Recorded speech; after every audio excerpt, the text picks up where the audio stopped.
আজ তৈরি করে দেখাবো রাঙা আলু দিয়ে মিষ্টির রেসিপি। রাঙা আলু দিয়ে তৈরি করা এই মিষ্টিটা খেতে কিন্তু ভীষণই সুন্দর লাগে।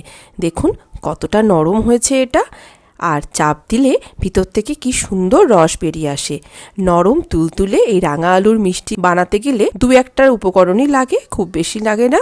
আর কিন্তু উপকরণের মাপ যদি সঠিক না হয় তাহলে মিষ্টি হয় খুব নরম হয়ে ভেঙে যায়, না হলে খুব শক্ত হয়ে ভিতরে রস প্রবেশ করতে পারে না।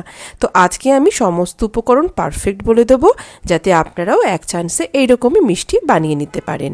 তো এখানে আমি দেখুন 4টে মাঝারি সাইজের রাঙা আলুকে এরকম খোসা সমেতই সিদ্ধ করে নিয়েছি। এরপরে সিদ্ধ আলুগুলোকে গরম অবস্থাতেই খোসাগুলোকে ছাড়িয়ে নেব। গরম অবস্থায় না ছাড়ালে অনেক সময় খোসা ছাড়াতে অসুবিধা হয়। তো আলুগুলোকে মেখে নিতে হবে। তো মাখার আগে আমি এরকম একটা গ্রেটার নিয়ে তার মধ্যে আলুগুলোকে গ্রেট করে নিচ্ছি। তাতে করে আলু যখন মাখবো আলুর ভিতরে ছোট ছোট গুটলিগুলো আর তৈরি হবে না। এখন ভালোভাবে আপনারা হয় এটাকে হাত দিয়ে মেখে নিতে পারেন, নাহলে এরকম একটা পটেটো স্ম্যাশার দিয়েও এটাকে মেখে নিতে পারেন। তো যাই হোক, মাখাটা খুব মসৃণ করে তৈরি করে নিতে হবে। কতটা আলু মাখা হয়েছে আমরা একটা মেজারিং কাপে মেপে নিই। দেখুন 1 কাপ মতন আমার আলু মাখা হয়েছে। এভাবে মেজারিং কাপে মেপে দিলাম, যাতে করে বাকি উপকরণগুলো যখন নেব তার মাপগুলো সঠিকভাবে আপনাদের বলতে পারি। যতটা আলু মাখা নিলাম তার অর্ধেক নিচ্ছি মিল্ক পাউডার, যে কোনো ব্র্যান্ডের মিল্ক পাউডার।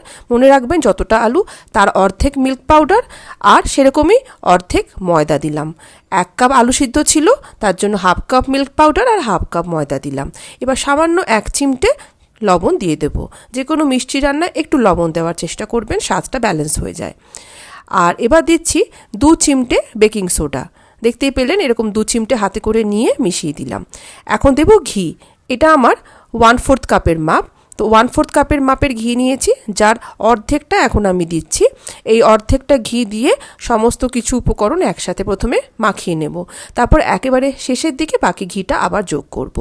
এই আলু মাখাটাকে খুব সুন্দর করে মসৃণ করে সমস্ত উপকরণের সাথে মেখে নিতে হবে। এমনভাবে মাখবো যখন এটিকে মিষ্টির আকার দেব এর ভিতরে কোনো ক্র্যাক তৈরি না হয়। আলু মাখাটা মোটামুটি আমার তৈরি হয়ে গেছে। এখন বাকি যে ঘিটা আমি রেখে দিয়েছিলাম সেটাকে এখন মিশিয়ে নিচ্ছি। এইভাবে শেষে ঘিটাকে অ্যাড করে দিলে মাখাটা খুব সুন্দর মসৃণ আর তেলতেলে হয়। হাতের মধ্যে যখন এটাকে তৈরি করে গড়বো, মিষ্টির আকার দেব, হাতে লেগে যাবে না। দেখুন মাখার সময় এত ছোট ছোট গুটলি আলু কিন্তু ছিল, তো আপনারাও একটু বেছে নেবেন এই ধরনের গুটলি থাকলে। এবার হাতে একটু ঘি মেখে নিলাম, তারপরে একটু একটু করে আলু নিয়ে মিষ্টির আকার দিয়ে দেবো। আমি এখানে মাকুর শেপের আকার দিচ্ছি, আপনারা যে কোনো শেপেরই মিষ্টি তৈরি করতে পারেন। প্রথমে একটু গোল বলের মতন করে নিয়ে তারপর দুদিকটাকে একটু লম্বা করে নিচ্ছি। এইভাবে আমরা একটা মাকুর শেপে মিষ্টিটাকে তৈরি করে নেব। তাতে করে দেখতে বেশ সুন্দর লাগে, আর কিছুই নয়, স্বাদের কোনো পরিবর্তন হয় না। তো এইভাবে এরকম শেপে আমরা বাকি মিষ্টিগুলোকে গড়ে নেব। আপনারা চাইলে মিষ্টির আকার গোল বা লম্বাটে বা ল্যাংচার শেপে করে নিতে পারেন। দেখুন আমি আরও একটা মিষ্টি আপনাদের করে দেখাচ্ছি। প্রথমে গোল করে নিয়ে তারপর এর দুদিকের যে ধারগুলো সেগুলোকে একটু লম্বা করে নিচ্ছি, তারপরে একটু হাত দিয়ে চেপে চেপে এর আকারটাকে ঠিক করে নিচ্ছি। এইভাবে আমাদের সমস্ত মিষ্টিগুলোকে তৈরি করে নিতে হবে। তো 4টে মাঝারি সাইজের যে রাঙা আলু, তার সাথে 1/2 পরিমাণের ময়দা আর 1/2 পরিমাণের গুঁড়ো দুধ দিয়ে আমার এতগুলো তৈরি হয়েছিল মিষ্টি। এবার তেলটা ভাজবার জন্য যে রেডি করেছি সেই তেলটা কিন্তু মিডিয়াম গরম হতে হবে। আপনারা দেখলে আঙুলটাকে তেলের মধ্যে ডুবিয়ে দেখলাম যে গা সওয়ার মতন হয়েছে। তো সেই অবস্থায় আমরা মিষ্টিগুলোকে ভাজবার জন্য ছেড়ে দেব। খুব বেশি গরম তেলে ছাড়বেন না, তাহলে মিষ্টিগুলো খুব দ্রুত উপর থেকে লালচে হয়ে যাবে, ভিতর থেকে কিন্তু ভালো করে ভাজা হবে না। গ্যাসের ফ্লেমটাকে একেবারে লোতে রেখে উল্টে পাল্টে মিষ্টিগুলোকে সোনালি মতন কালারে ভেজে নেবেন। এখন যদি আপনারা মনে করেন যে একটু কড়া মিষ্টি খেতে পছন্দ করেন, মানে গায়ের মিষ্টির কালারটাকে একটু কালচে আনতে চান বা মেরুন কালার আনতে চান, তাহলে আরও একটু কড়া করে ভেজে নেবেন। আমি এখানে মোটামুটি গোল্ডেন ব্রাউন করে মিষ্টিগুলোকে ভেজে নিচ্ছি। প্রথমে আমরা সমস্ত মিষ্টি এভাবে ব্যাচ ওয়াইজ ভেজে নেব। তো আমি আরও একটা ব্যাচের মিষ্টি দেখুন ভেজে নিয়েছি। তো এইভাবে সমস্ত মিষ্টি যখন ভাজা হয়ে যাবে, ভাজা মিষ্টিগুলোকে একটু ঠান্ডা করতে ছেড়ে দেব, আর তখন আমরা বানিয়ে নেব এই মিষ্টির জন্য চিনির শিরা। তো চিনির শিরা বানানোর জন্য আমি এখানে চিনি দিচ্ছি মোট 1 কাপ। যে কাপের আলু মাখা নিয়ে মাপ করেছিলাম সেই 1 কাপ। জল দিলাম 1 কাপ, আর তার সাথে আরও 1/4 কাপ। এবার একটু এলাচ ভেঙে দিচ্ছি যাতে চিনির শিরার মধ্যে খুব সুন্দর একটা এলাচের গন্ধ চলে আসে। গ্যাসের ফ্লেমটাকে একেবারে হাইতে করে পুরো চিনিটাকে জলের মধ্যে গলিয়ে নেব।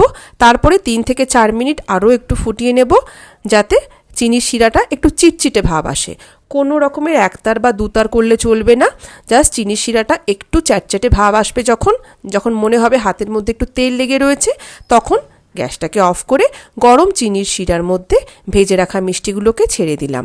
এইভাবে আগে মিষ্টি ভেজে ঠান্ডা করে তারপরে গরম রসের মধ্যে যদি আপনারা দেন তাহলে মিষ্টি কিন্তু চুপসে যাবে না। এই ছোট ছোট টিপস অ্যান্ড ট্রিক্স মাথায় রেখে মিষ্টি বানালে মিষ্টি একেবারে পারফেক্ট তৈরি হবে।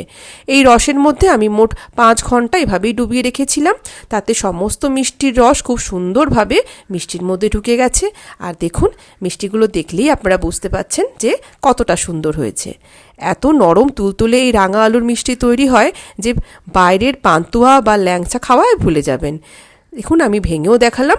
আশা করি আজকের রেসিপিটি আপনাদের ভালো লেগেছে। আর যদি ভালো লাগে তাহলে ভিডিওটিকে লাইক, কমেন্ট, শেয়ার করে আর আমার চ্যানেলটিকে সাবস্ক্রাইব করে আমার পাশে থাকুন। সবাই ভালো থাকুন, সুস্থ থাকুন। নমস্কার।